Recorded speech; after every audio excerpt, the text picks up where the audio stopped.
तख्त लाहौर के लिए पीडीएम की हुकूमत को पहले मरहले में खातिर खा कामयाबी न मिलने के बाद नून लीग और उसके इत्तेहादियों ने नई हिकमत अमली पर काम शुरू कर दिया है। इस सिलसिले में वज़ीर आज़म शहबाज शरीफ ने मुस्लिम लीग काफ के चौधरी शुजात हुसैन से मुलाकात की है। चेयरमैन पीटीआई इमरान खान कहते हैं उन्होंने फौरी असेंबलियां इसलिए नहीं तोड़ी कि इत्तेहादियों को भी बनाना था। 11 जनवरी से पहले पंजाब असेंबली से एतमाद का वोट ले लेंगे।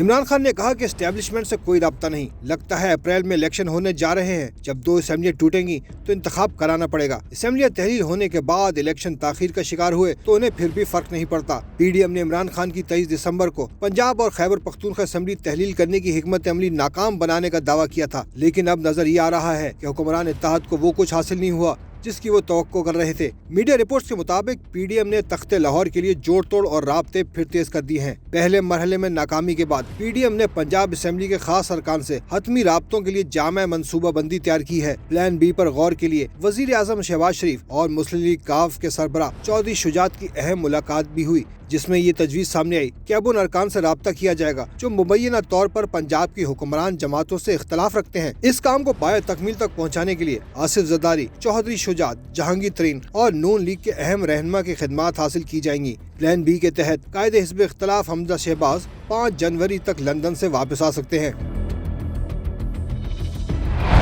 उधर काफ लीग के कामिल अली आगा का कहना है कि उनकी जमात पीटीआई के चेयरमैन इमरान खान की इत्तेहादी है, जो वो कहेंगे काफ लीग करेगी। वज़ीर आला पंजाब चौधरी परवेज इलाही ने हमेशा कहा है कि इमरान खान जब कहेंगे वो असेंबलियां तोड़ देंगे, चाहते हैं कि सारी रुकावटें अबूर करके इमरान खान के हुक्म पर अमल करें। कामिल अली आगा ने ये भी कहा कि नून लीग हमेशा वादा खिलाफी करती है। जब भी मुस्लिम लीग नून वाले मुसीबत में होते हैं पाँव पकड़ लेते हैं, मुसीबत से निकल कर गिरेबान पकड़ते हैं।